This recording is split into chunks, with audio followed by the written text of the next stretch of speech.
திருவாசகத்தில் சொன்ன வச்சுங்களேன், மானம் அழிந்தும் மதி மறந்தும், மானம் அழிந்தும் மதி மறந்தும் மங்கை நல்லீர் வானம் தொழும் தென்னன் வார்களே நினைந்தடியும். நமக்கு வேண்டியது பெருமான கும்புறையா, அது போதும்.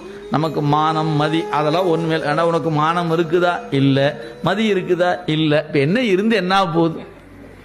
இல்லை நீ இருக்குது நீ நம்புறதுனால எனக்கு என்ன ஆயிருப்போகுது? ஒன்றுமில்லை, இல்லை என்ன வச்சுக்குவேன் அப்படின்னு நம்ம நின்றுட்டோம்னா வேலை முடிஞ்சு போச்சு. ஆனால் நம்ம அப்படி நின்றுமா என்ன? என்னை பார்த்தா என்ன கேட்டு போட்டான் பத்தியா, அவன்கிட்ட அவனுக்கு மதி இருக்கான்னு கேட்டு போட்டானே, அப்படி இல்லை கேட்டுட்டான்னு கோச்சிட்டுல உட்காந்துருக்குறான். ஆமாயா இல்லைங்கிறது கண்டுபிடிச்சிட்டீங்களே சாமி, பரவாயில்லையே, நான் இருக்குன்னு நினைச்சிட்டு இருந்தேன், நீங்க இல்லைன்னு கண்டுபிடிச்சிட்டீங்க, மகராச நல்லாரியா நீ அப்படி சொல்லுவோமா என்ன?